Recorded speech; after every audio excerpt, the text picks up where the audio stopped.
मेरे प्रिय मित्र, जय मसीह की आशा करता हूँ कि आप स्वस्थ हैं, आप मस्त हैं, प्रभु के कार्य में व्यस्त हैं और प्रभु की आराधना में लगे रहते हैं। प्रियो, आइए हम न्यायों की किताब उसके 8 अध्याय और उसके 24 पद से पढ़ते हैं। ऑलरेडी हम गिदोन की कहानी को देख रहे हैं और उसके द्वारा लड़े गए युद्ध को देख रहे हैं। उन ऐसे लोगों को भी देख रहे हैं जो उसका मजाक और ठट्टा करते हैं और उसका मनोबल घटाते हैं। और उसकी थकी मादी सेना को रोटी के लिए उसने डिमांड की है, लेकिन सुकोत के लोगों ने और वहाँ के लोगों ने उसका मजाक करके उसको रोटी नहीं दी है। तो प्रियो, हम जब आगे बढ़ते हैं, गिदोन को जब हम 23 पद में आते हैं कि इजरायली लोगों ने कहा कि तूने हमें मैदान के हाथ से छुड़ाया है, इसलिए तू और तेरा पुत्र हम पर प्रभुता करे। लेकिन गिदोन ने एक सही उत्तर देकर इस प्रकार से कहा, ना मैं और ना मेरा पुत्र तुम पर प्रभुता करेगा, केवल यहोवा ही तुम पर प्रभुता करेगा, मैं ऐसा नहीं कर सकता। आगे हम बढ़ते हैं प्रियो, आगे 24 पद में आते हैं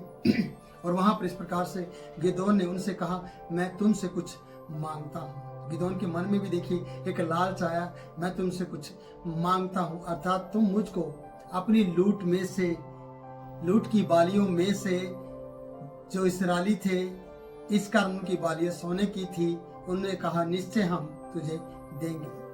यहाँ पर लिखा है कि फिर गिदोन ने उनसे कहा, मैं तुमसे कुछ मांगता हूं, अर्थात तुम मुझको अपनी लूट में से मे की बालियां दे दो, लूट की बालियां मुझे दे दो। और आप जानते हैं कि ये लूट की बालियां क्या थी जो इन्होंने लूटा था, और वे इजरायली थे और इस कारण उनकी बालियां सोने की थी। और उसने गिदोन ने उनसे मांग लिया था। हम 25 पद में आते हैं, वो इस प्रकार से बताते, उन्होंने कहा निश्चय हम देंगे।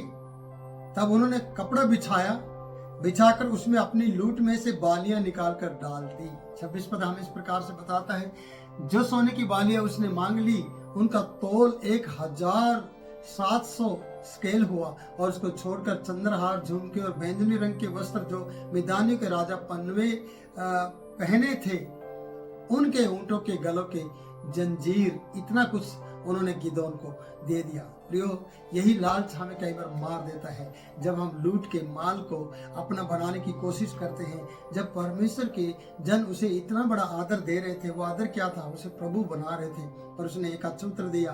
पर फिर भी एक लालच लूट का था उसके अंदर, जिसने बालियां और चंद्रहार, झुमके और बैंगनी रंग के वस्त्र उसके सामने इजरायलियों ने रख दिए, और जो राजा लोग पहनते थे वो वस्त्र भी उसे दे दिए, और ऊंटों के गले के हार और जंजीरें भी उसको मिल गई। और गिदोन क्या करेगा इसका? हम आगे पढ़ते हैं 27 पद में इस प्रकार से कि उनका गिदोन ने एक अपोद बनाकर उस अपने ओरपा नामक नगर में रख दिया। एक बड़ा अपोद बनाया और जो इजरायली को दिखाई दे और जिसके कारण लोग उसके पीछे हो ले। यहाँ पर इस प्रकार से लिखा है कि जब उसने ये बनाया और ओरपा में अपने नगर में उसने रख लिया ये सारा सोना चांदी का, तब सारा इजराइल वहां व्यभिचारिणी के समान उसके पीछे हो लिया। देखिए, इजरायलियों को तो हमेशा कुछ न कुछ मूर्ति चाहिए थी। इजरायली तो हमेशा कोई न कोई अगुआ चाहते थे। इजरायली तो हमेशा भड़कीली और चमकीली चीजों के पीछे भागा करते थे। इजरायलियों ने हमेशा मिस्र से निकलने के बाद परमेश्वर की नजर में पाप ही पाप किया है, और पाप के कारण ही वो गुलामी में चले जाते थे। पाप के कारण ही, बुराई के कारण ही वो हमेशा दूसरे राजा के अधीन रहे, और दूसरे राजा लोग उन पर अंधेर करते रहे, और वो हमेशा उनको परेशान करते चले गए हैं। और यहाँ पर भी लिखा है, गिदोन ने इस प्रकार की मूर्खता की, गिदोन इस प्रकार की बात की, और ऐसा करके इजराइल लोग व्यभिचारिणी के समान उस अपोद के पीछे चलने लगे और उसके पीछे हो लिए, जैसे कि यहाँ पर बताया गया है। और आगे लिखा है, और वह गिदोन और उसके परिवार और उसके घराने के लिए एक फंदा ठहरा, एक बुराई का कारण ठहरा, उनके मरने का कारण ठहरा, उनके लिए एक बुराई का कारण बन गया वो अपोद जो लूट की चीजों में से बनाया गया था। और इजरायली ने परमेश्वर की नजर में फिर से पाप किया और व्यभिचारिणी की तरह उसके पीछे वो चल दिए, क्योंकि उनको चमक धमक दिखाई दे रही थी और वो उसी को ही अपना गुरु या प्रभु मानते हुए चलने लगे थे। इस प्रकार मैदान इजरायलियों से दब तो गए और फिर सिर ना उठाया उन्होंने इजरायलियों के सामने। सब कुछ ठीक तो रहा, और गिदोन के जीवन भर अर्थात 40 वर्ष तक शांति बनी रही। पर ये गिदोन और गिदोन के घराने और परिवार के लिए, यहाँ पर लिखा है, फंदा बन गया।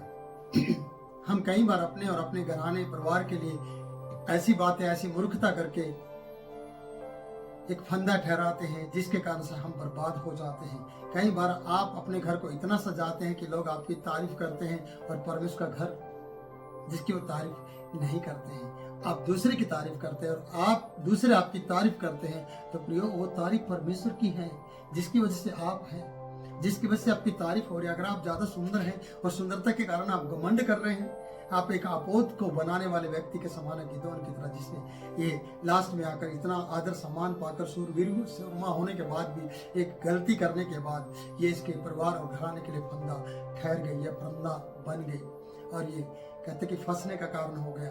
आपके जीवन में भी इस प्रकार की कई बातें होंगी जिसके कारण से आप फंसने वाले हैं।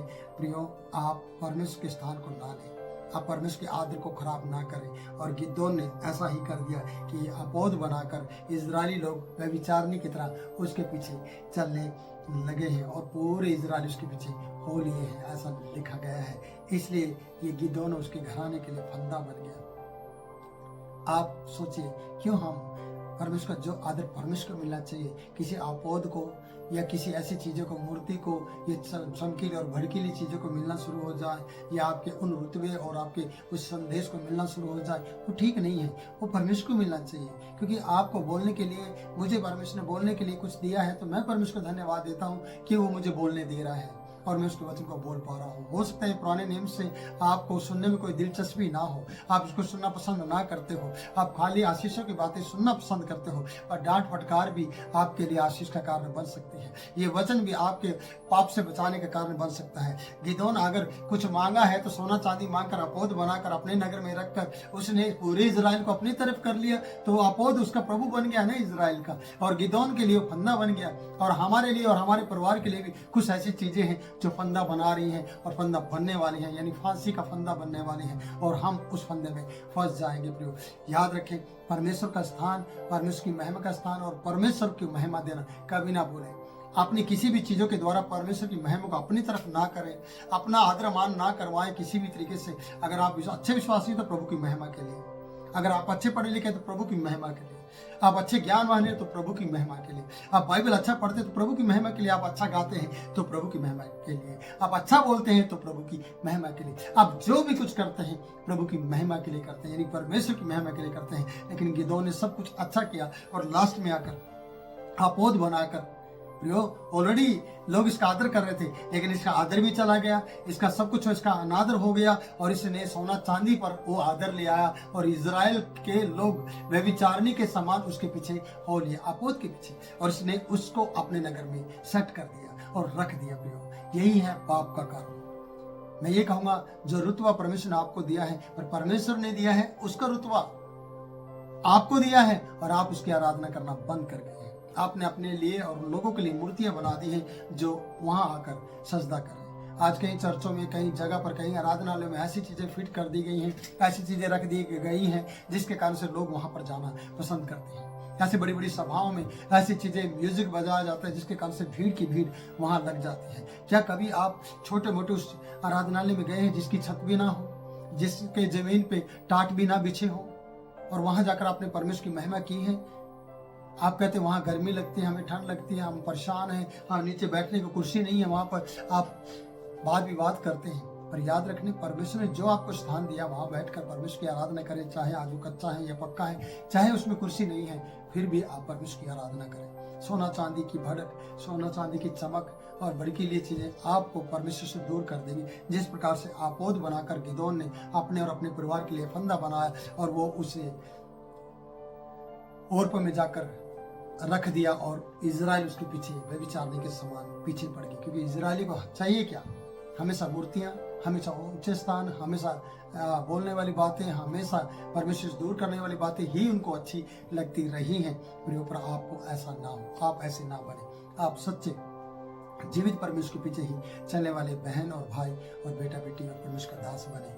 तो मैं सच में आपके लिए आशीष मांगता हूँ, परमेश्वर के वचनों के द्वारा आपको आशीष दें और आपकी जिंदगी में बदलाव लाए, और आप कभी भी ऐसा कोई काम न करें जो स्थान परमेश्वर का है और परमेश्वर का स्थान किसी और को मिल जाए, परमेश्वर की महिमा किसी और को मिले, ऐसा काम कभी न करें। मैं परमेश्वर दास आपसे इजाज़त चाहता हूँ। फिर मिलूंगा नए वचन के साथ, तब तक के लिए मैं आपसे इजाज़त चाहता हूँ। जय मसीह की।